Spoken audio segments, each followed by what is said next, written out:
तो दोस्तों स्वागत है आप सभी का एक नए वीडियो में। चलिए जानते हैं उत्तर प्रदेश समेत देश और दुनिया की सिलेक्टेड काम की 25 महत्वपूर्ण बड़ी खबरें। ये खबर आपके काम की है, इस वीडियो में आप अंत तक बने रहिएगा। तो चलिए शुरू करते हैं। बात करें पहले खबर की, तो गुड न्यूज है। यूपी की सहकारी समितियों की क्रेडिट लिमिट को 15 लाख बढ़ा दिया गया है। सीएम योगी का ऐलान है। सीएम योगी आदित्यनाथ ने सहकारी बैंकों से आह्वान किया है कि वे युवा उद्यमियों को अधिक से अधिक अपने साथ जोड़े। उन्होंने बताया कि सीएम युवा उद्यमी योजना के तहत 32,000 से अधिक युवाओं को जोड़ा गया है। अब क्रेडिट लिमिट को बढ़ाकर 15 लाख किया गया है।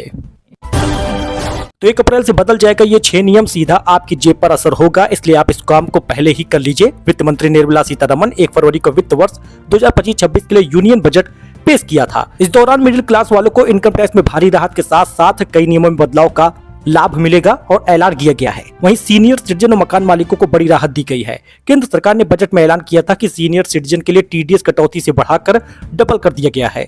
इससे पहले यह 50,000 रुपए था, जो अब 1 लाख रुपए हो गया है। इससे उन्हें बड़ी राहत मिलेगी। मकान मालिकों को भी राहत दी गई है। दरअसल रेंट से हुई कमाई पर टीडीएस कटौती की लिमिट 2.5 लाख रुपए से बढ़ाकर फाइनेंशियल ईयर से 6 लाख रुपए प्रति फाइनेंशियल ईयर कर दिया गया है।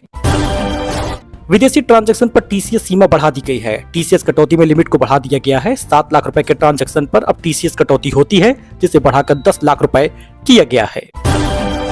एजुकेशन लोन पर भी हटा दिया गया है टीडीएस। टीसीएस कटौती तो हटा दी गई है और 7 लाख रुपए से अधिक के एजुकेशन लोन पर 5% टीसीएस काटा जाता था। वह डिविडेंड और म्यूचुअल फंड से कमाई पर इतनी लिमिट बढ़ा दी गई है। टीडीएस की लिमिट पर 5,000 रुपए से बढ़ाकर 10,000 रुपए किया गया है। इसके अलावा टीडीएस की प्रति इनाम 10,000 रुपए भी किया गया है। एलपीजी की कीमत में बदलाव 1 अप्रैल को होगा। 1 अप्रैल की सुबह सुबह आपको सिलेंडर के दाम में बड़ा बदलाव देखने को मिल सकता है। वहीं अजीत पवार बोले कि मुस्लिमों को आंख दिखाने वाले को बख्शेंगे नहीं, फिर चाहे वह कोई भी हो। नागपुर हिंसा की जांच क्राइम ब्रांच करेगा। अजीत पवार ने कहा, जो भी मुस्लिम भाइयों को आंख दिखाएगा, 2 समूहों के बीच संघर्ष भड़काकर कानून व्यवस्था को बाधित करेगा और कानून को अपने हाथ में लेने की कोशिश करेगा, वह चाहे कोई भी हो, उसे किसी हालत में बख्शा या माफ नहीं किया जाएगा। तो यूपी की बड़ी खबर, हाईकोर्ट ने कहा कि रमजान में जेल में बंद कैदी को 5 वक्त की नमाज पढ़ने दे। इलाहाबाद हाईकोर्ट ने इटावा सेंट्रल जेल में बंद कैदी को रमजान के दौरान 5 वक्त नमाज पढ़ने की इजाजत देने का निर्देश दिया है। कोर्ट ने कहा कि इस दौरान कैदी को अपने साथ कुरान रखने की भी अनुमति दी जाए। तो मनमानी फीस नहीं वसूल पाएंगे कोचिंग सेंटर, बीच में छोड़ने पर लौटानी होगी फीस। राजस्थान कोचिंग सेंटर बिल विधानसभा में पेश हो गया है।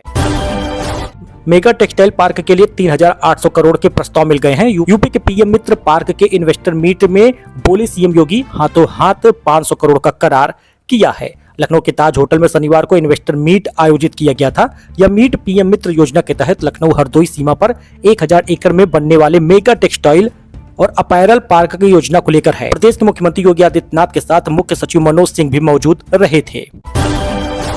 हरियाणा में महायज्ञ में आए ब्राह्मणों पर फायरिंग हो गई है। लखनऊ के ब्राह्मण को लगी गोली, तोड़फोड़ पथराव रोकने को पुलिस पर लाठीचार्ज हुआ। माहौल तनावपूर्ण हो गया है। विजुअल आप देख सकते हैं। हरियाणा के कुरुक्षेत्र में महायज्ञ में आए ब्राह्मणों पर शनिवार सुबह 9:30 बजे आयोजकों को सुरक्षा गार्डों ने फायरिंग कर दी, जिसमें लखनऊ से आए ब्राह्मण आशीष तिवारी को गोली लगी है। तो बाहुबली विधायक अभय सिंह जानलेवा हमले में बरी हो गए हैं। लखनऊ हाईकोर्ट के 2 जजों ने दिया था अलग अलग फैसला, तीसरे ने दी है राहत। लखनऊ हाईकोर्ट ने बाहुबली विधायक अभय सिंह को बड़ी राहत दी है। जस्टिस राजन राय ने जानलेवा हमले मामले में उन्हें बरी कर दिया है। जस्टिस ने कहा, अभियोजन पक्ष आरोपों को साबित करने में विफल रहा है। बाहुबली ब्रजेश सिंह के बेटे से 12 लाख की ठगी हो गई है। पेंट एजेंसी के नाम पर रुपए ट्रांसफर कराए। सॉफ्टवेयर डेवलपर के हिडन फोल्डर में फर्जी वेबसाइट मिली है। तो जर्मनी, जापान और इजराइल में नौकरी का मौका है। दोस्तों, अगर आप सुल्तानपुर के हैं तो सेवा योजन अधिकारी बोले कि नर्सिंग स्टाफ की 6,050 वैकेंसी है, 2.25 लाख रुपए सैलरी होगी। यूपी के शिक्षित युवाओं के लिए अब रोजगार की समस्या समाप्त हुई है। उन्हें देश नहीं बल्कि विदेशों में जॉब का ऑफर मिल रहा है। शिक्षित बेरोजगार युवाओं के लिए सेवा योजन विभाग बड़ा अवसर लाया है। विभाग यूपी के युवाओं को जर्मनी, जापान और इजराइल में नौकरी के अवसर प्रदान कर रहा है। 24 से 45 वर्ष की आयु के लोग इन पदों के लिए आवेदन कर सकते हैं। सुल्तानपुर के प्रभारी जिला सेवा योजना अधिकारी डॉक्टर दिनकर कुमार ने जानकारी देते हुए कहा कि रोजगार संगम पोर्टल पर ये नौकरियां उपलब्ध है। जर्मनी में 1,000 पद हैं, जिसमें प्रति महीने 2.25 लाख रुपए मिलेगा। जापान में 50 पद है, जिसमें 1.25 लाख रुपए प्रति महीने वेतन है। तो होटल रेस्टोरेंट में पनीर खाने लायक नहीं, पनीर और दही से आप दूरी बरतें। महाकुंभ के दौरान हुई जांच में 71 नमूने फेल हुए हैं। अदालत ने लगाया 57 लाख रुपए का जुर्माना। महिला समृद्धि योजना अब यूपी सरकार भी दे सकती है। महिलाओं की होगी बल्ले बल्ले, लेकिन कई महिलाओं को इससे हाथ धोना पड़ सकता है। अगर घर में मुखिया है और महिला है तो उसके नाम पर राशन कार्ड है तो सरकार खाते में पैसा डाल सकती है। यूपी सरकार जल्द ही ये नियम लाएगी। बताया जा रहा है कि अप्रैल के नए सत्र से ये चालू होगा। पूर्वी यूपी के 10 जिलों में आज बारिश का अलर्ट है। बिजली भी गिरेगी। सोनभद्र में रात में ओले गिरे हैं। कानपुर सबसे गर्म है, पारा 36 डिग्री पार हो गया है। यूपी में कानपुर सबसे गर्म रहा और सबसे ठंडा बिजनौर का नजीबाबाद रहा है, जहां पर न्यूनतम तापमान 12 डिग्री रहा। वहीं कई जिलों में ओले भी गिरे हैं। इन 10 जिलों में बारिश और बिजली गिरने का अलर्ट है, जिसमें प्रयागराज, सोनभद्र, मिर्जापुर, चंदौली, वाराणसी, भदोही, गाजीपुर शामिल है। आखिरकार आईएएस अभिषेक जहां तैनात रहे वहीं बनाई प्रॉपर्टी। 700 बीघा जमीन और लखनऊ में कई बंगले। ब्रह्मोस्त्र मिसाइल फैक्ट्री के नाम पर 20 करोड़ का घोटाला किया है। दोस्तों, इस हफ्ते सोना महंगा हुआ तो चांदी में गिरावट आई है। सोना 1326 रुपए बढ़कर 88,169 रुपए पहुंचा है और चांदी 98,322 रुपए प्रति किलो बिक रही है। 2700 रुपए कीमत घटी है। 15 मार्च को सोना 86,843 रुपए था, लेकिन अब 88,169 रुपए है। 1326 रुपए कीमत बढ़ी है, लेकिन चांदी की कीमत में लगातार 2 दिन से गिरावट आ रही है। 2700 रुपए इस हफ्ते दाम गिरा है। 31 मार्च तक महिला सम्मान सेविंग सर्टिफिकेट में निवेश करने का मौका है। 1 अप्रैल से स्कीम बंद हो रही है। इसमें मिल सकता है आपको 7.5% का ब्याज। खास बातें जान लीजिए। महिला सम्मान सेविंग सर्टिफिकेट MSSC स्कीम में निवेश करने के 10 दिन से भी कम समय बचा हुआ है। सरकार द्वारा महिलाओं के लिए चलाई जा रही इस खास इन्वेस्टमेंट स्कीम 1 अप्रैल 2025 से बंद हो रही है। 31 मार्च तक आप इसमें आवेदन कर सकते हैं। इस स्कीम में आपको 7.5% का ब्याज मिलता है। आप इसमें कम से कम 1,000 रुपए से लेकर 2 लाख रुपए तक निवेश कर सकते हैं। 7.5% का ब्याज मिलता है। 2 साल के लिए निवेश करना होता है। 2 साल से पहले भी आप इसमें पैसे निकाल सकते हैं। अगर आप 50,000 रुपए निवेश करते हैं तो 58,000 रुपए मिलेगा। 1 लाख निवेश करते हैं तो 1,16,000 मिलेगा। 2 लाख निवेश करते हैं तो 2,32,000 मिलेगा।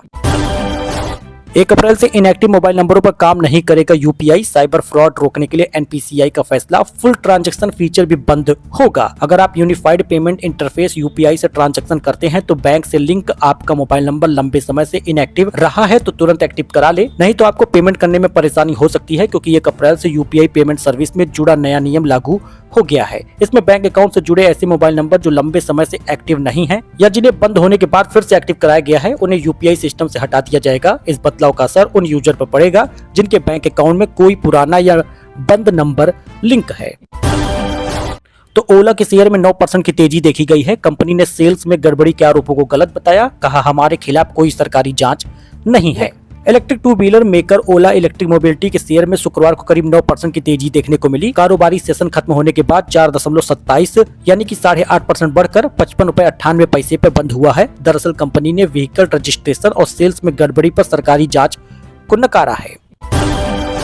तो जज के बंगले में 15 करोड़ कैश मिलने का मामला सामने आया। सीबीआई की एफआईआर में जस्टिस वर्मा का नाम था। शुगर मिल के नॉन एग्जीक्यूटिव डायरेक्टर भी रहे थे। दिल्ली हाईकोर्ट के जस्टिस यशवंत वर्मा के घर 15 करोड़ कैश मिलने के मामले में कार्रवाई शुरू हो गई है। दिल्ली हाईकोर्ट के चीफ जस्टिस DK उपाध्याय ने शुक्रवार को internal inquiry report supreme court के CJI संजीव खन्ना को सौंप दी है। अब कॉलेजियम इस पर आगे की कार्रवाई करेगा। लखनऊ में मार्च में ही मई जून जैसी गर्मी पड़ रही है। 26 मार्च से बढ़ेगा तापमान। दिन में आइसक्रीम और गन्ने के जूस की बढ़ी है डिमांड। राजधानी लखनऊ में मार्च के महीने में मई जून जैसी गर्मी पड़ रही है। दिन में चिलचिलाती धूप और बढ़ते तापमान ने लोगों को बेहाल कर दिया है। लगातार बढ़ रही गर्मी की वजह से नारियल पानी, गन्ना, बेल के जूस डिमांड बढ़ गई है। आगरा में बनेंगे मेट्रो के नए 11 कॉरिडोर। 88.95 किलोमीटर मेट्रो के विस्तार पर प्रस्ताव तैयार हुआ है। भविष्य में शहर के हर कोने में मिलेंगे मेट्रो। सो दोस्तों, ये कुछ अपडेट था, नई जानकारी थी। आई होप कि आपको पसंद आया हो। वीडियो पसंद आया हो लाइक करिए, सब्सक्राइब करिए, अपने इस दोस्त के साथ जुड़िए। लेटेस्ट न्यूज, लेटेस्ट खबर फिलहाल के लिए इतना ही। धन्यवाद।